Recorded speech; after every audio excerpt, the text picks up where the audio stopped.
Hello, YouTube vinyl community. Logan coming at you from Nerdy Vinyl. Turn that down a little bit. Copyrights. Sorry, I just picked up this nitty gritty dirt band, Dirt, Silver, and Gold this weekend. Along with some other stuff that I was really excited about. But I had to scrap the video for that because the audio was all jacked up. So I'm going to refilm that, and you'll see that stuff probably in a later video. We are not here to talk about new acquisitions today. We are here to talk about Flipside with JC. His 3,000 sub contest. That is a milestone. That is amazing. I've been watching JC's videos for a while. I am a recent subscriber. I think I subscribed shortly after I started this channel. I believe. But always liked JC's videos. Very informative, very good content, always. I do tend to get a little jealous watching his videos because, like JC, I'm a huge fan of the band Lucero. And so every time I see his posters and stuff, I get a little jealous. That's probably one of my top 5 bands of all time. And one band that I am sad that I don't know if or when I'll ever be able to own their stuff on vinyl. Only because when I first got into seriously collecting and was like checking out Discogs and all stuff, and I looked up, they were one of the first bands I looked up. And I mean, a lot of their stuff, their albums average about 90 to $100 a piece. Some of them are quite a bit more, but I've been a fan of them for years. If you watch the video for his announcement video for the contest, he showed Tom Waits' Nighthawks album. Great album. But like him, Tom Waits is probably my favorite solo artist of all time. My dog keeps walking under my tripod. Wait, why are you filthy? What were you getting into? Oh well. So I'm not gonna show any Tom Waits in this video. I show Tom Waits and talk about Tom Waits a lot. So for this contest entry, we do a shout out and show 3 albums, one from the 70s, one from the 80s, and one from the 90s. Now, you could do a strictly Tom Waits entry for this. I couldn't. Only because of everything. What I do have of Tom Waits is like all 70s stuff. But that being said, one thing I want to do in this video is show stuff that I've either never shown before or that I've never, or that I don't talk about. I feel like there's a lot of artists that I show a lot or I talk a lot about. So I'm not going to do that this time. This time I'm going to try to do all stuff I've never shown or never talked about. But first and foremost, we got to do a shout out. So I want to shout out Rod, the Happy Hippie. Since I started my channel, Rod has been a guy that comments on my stuff and is a very nice guy. We comment on each other's stuff back and forth, and so for that, a shout out for Rod, Happy Hippie, as a thank you for showing me the support that he has. Now, let's get into this. It's 1970s. I got a lot of 70s stuff in here. So, I was like, of what I have, what's like, what's the coolest? What's this, you know? So I want to go with cool artwork for this one. And it's one that I don't see mentioned a whole lot around the VC. At least maybe I'm just not seeing the videos where people talk about it.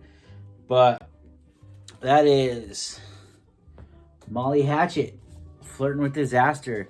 This, honestly, I bought this album at a thrift shop a couple years ago. It might have been Goodwill for like $1 or whatever it was, 99 cents. It's got a little bit of a issue at the top. But it was in pretty good shape nonetheless, other than that. But honestly, the only song on here that I knew was that I thought I did know. I read out later. I did know "Let the Good Times Roll," but the only song I thought I knew on here was the title track, "Flirting with Disaster." So I got it, and the first time I listened to it, I fell in love with the rest of the album. And so buying this album and listening to this album got me to be like, oh, I want to check out some more Molly Hatchet.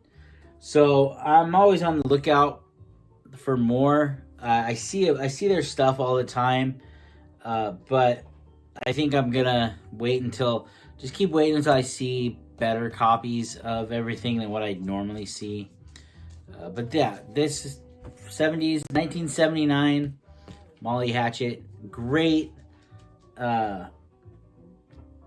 band. I'm pretty sure, to my knowledge, they fall under the Southern Rock category, which they should. I'm pretty sure, like I said, I'm pretty sure that this would be considered Southern Rock. I don't think it's quite hard rock, but love this band, love this album. Great stuff. Put that right there for now. 80s. Jump ahead to, what is it, 4 more years? Yeah, 4 years. 1983. Take this off. And we have Cyndi Lauper. She's So Unusual.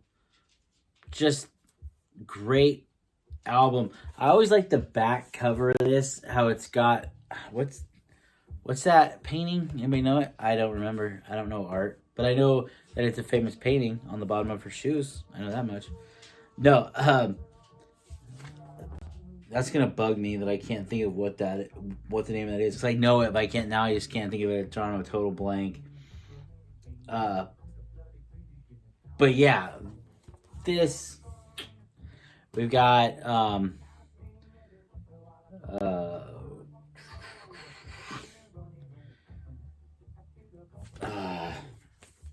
Girls Just Want to Have Fun, Time After Time, both on this album. I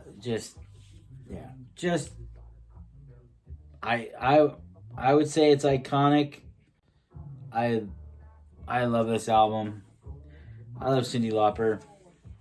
Great. This is like, I would say this is one of those albums, she's one of those artists that's like, when you think 80s, this is what you haven't. This is what, like the way she dressed and everything like that.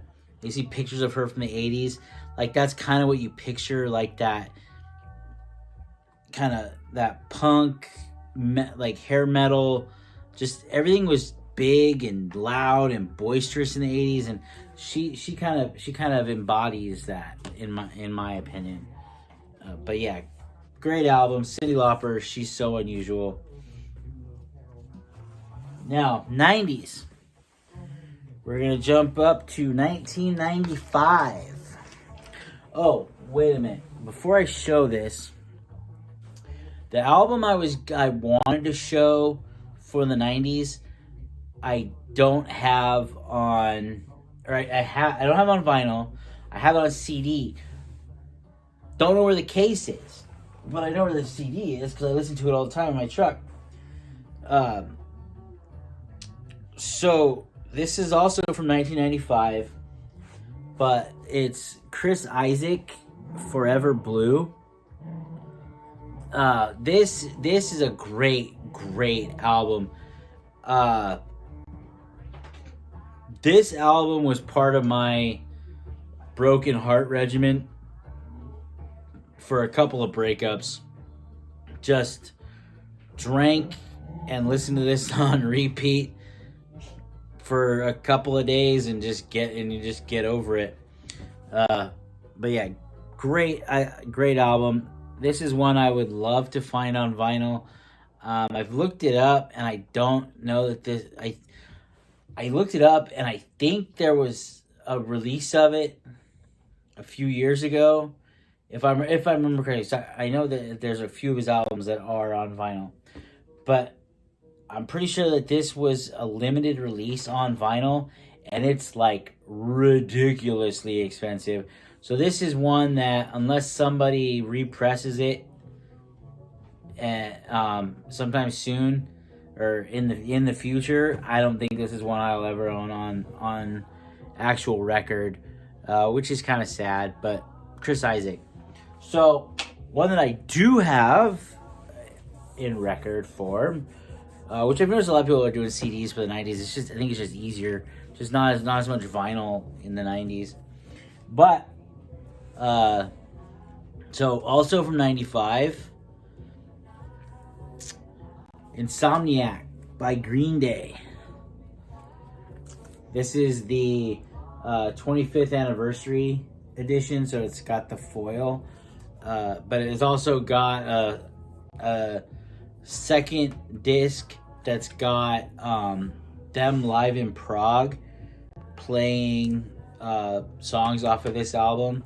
And the back of it's got a really cool press of the album artwork. So it's pretty cool. But I chose this one, not because this is necessarily my favorite album from the 90s, but of the ones that I own from the 90s, this is the coolest. Aside from, I've got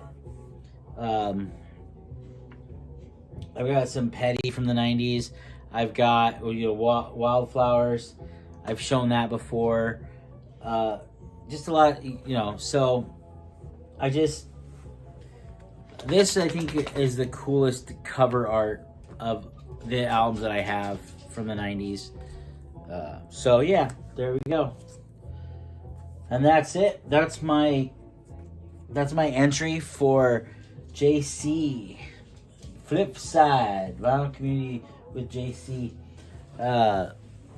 3,000 sub milestone. Again, congratulations, JC. That's huge. That's awesome, brother. You definitely deserve that. A lot of hard work in your content, and it shows. So that's it. Until next time, guys, take it easy. We'll see you later.